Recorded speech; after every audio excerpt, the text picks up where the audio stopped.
ত্রয়োদশ জাতীয় সংসদ নির্বাচন, গণভোট ও আইনশৃঙ্খলা পরিস্থিতি নিয়ে সেনা, নৌ ও বিমান বাহিনীর প্রধানদের সাথে রোববার বৈঠক করে নির্বাচন কমিশন। নির্বাচন ভবনে অনুষ্ঠিত এই বৈঠকে তিন বাহিনীর প্রধান নির্বাচন কমিশনকে সুষ্ঠু ভোট আয়োজনে প্রয়োজনীয় সদস্য মোতায়েন সম্পর্কে অবহিত করেন। নির্বাচন কমিশন থেকেও বিভিন্ন নির্দেশনা দেয়া হয়।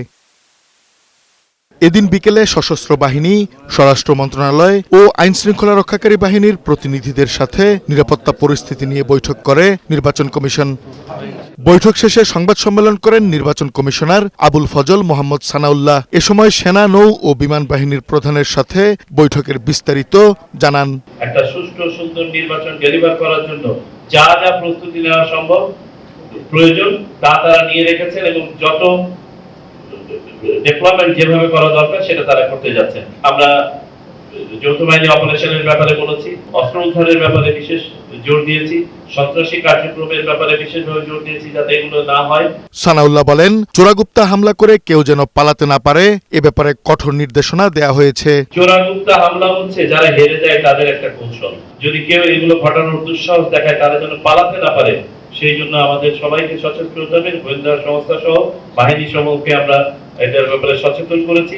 আমরা মানবিক হব, যারা মানবিক তাদের প্রতি।